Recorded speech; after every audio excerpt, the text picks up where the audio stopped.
আমি বিরিয়ানিটা খেতে চাই এখানে, কাচ্চি বিরিয়ানি, ইলিশের বিরিয়ানি। আমি রিসেন্টলি শুনেছি চিকেন ইলিশ পোলাও, তারপরে হচ্ছে চিকেন ঘি রোস্ট নাকি এখানে সবাই খুব খায়। আমরা যেমন ওখানে খুব ওই মুরগির টাইটারে ঝোল খাই, তেমন এখানে সবাই খুব সুন্দর আর কি। কালকে ইলিশ পোলাও খাবো, ইলিশ পোলাও কালকে খাবো। তো অনেক খাবার আছে যে, আর তার উপর আমি এখানে অনেক দিনের জন্য আসবো, তো ইলিশ খাবার পোলাও কম রেস্টুরেন্টে খেয়েই আসবো যাতে এখানে অনেকদিন অনেক বেশি খাবার খেতে পারি। ফুচকা এখানে কি ভালো, তাহলে আমি অ্যাটলিস্ট যাওয়ার আগে একবার খেয়ে যাবো, কারণ আমি ফুচকা খেতে খুব ভালোবাসি।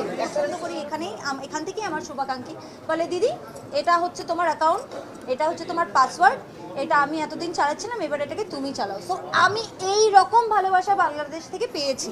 তো সেখান থেকে আমি এটা বলবো না যে রিসার্চ আমাকে আলাদা করে করতে হবে, বরং আমি বলবো যে এখানে মানুষ আমাকে অনেক বেশি চেনে, বরং এতটা বোধহয় আমি নিজেকেও নিজে এখানে রাখি না যতটা আমি ভালোবাসা পেয়েছি বাংলাদেশের মানুষজনের কাছ থেকে। আর আমার যারা শুভাকাঙ্ক্ষী আছে এখানে, তারা প্রচণ্ড এক্সাইটেড যে আমি এখানে এসেছি। সো আলাদা করে আমার কিছু করার নেই। তো যখন আমার কাছে প্রথম এই ছবির জন্য যোগাযোগ করা হলো, তো তখন প্রথমে যখন গুলশানের চামেলি নামটা শুনেছিলাম, তখন আমার মনে হয়েছিল যে আমার চরিত্রটা কীরকম হবে, কারণ নামটা শুনে মনে হচ্ছে খুবই মানে কি বলবো, খুবই এজি ক্যারেক্টারটা, নাকি খুবই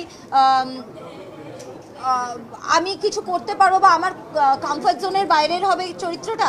তো যখন উনি আমাকে গল্পটা পাঠালেন, আমি যখন পড়লাম, তখন আমার এই চরিত্রটা জার্নিটা এমন লেগেছে আমি বরং ভাবলাম যে এই জিনিসটা তো আমি করিনি, এরকমভাবে তো আমি করিনি। তারপরে আমি ওনার সঙ্গে যখন কথা বললাম যে এই সিনগুলো কীভাবে ভাবছেন, ওই সিনগুলো কীভাবে ভাবছেন, ওনার ন্যারেটিভটা শুনে আমার এত ভালো লাগলো, মনে হলো যে না, এই ছবিটাই আমার বাংলাদেশে আসার সূত্র হওয়া উচিত।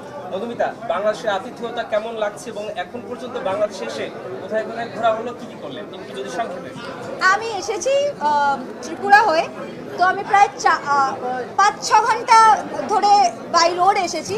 তো আমি অনেকটা বাংলাদেশের মানে ল্যান্ডস্কেপ দেখে নিয়েছি।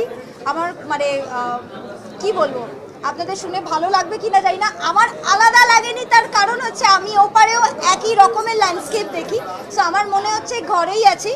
তো সেই একটা ব্যাপার।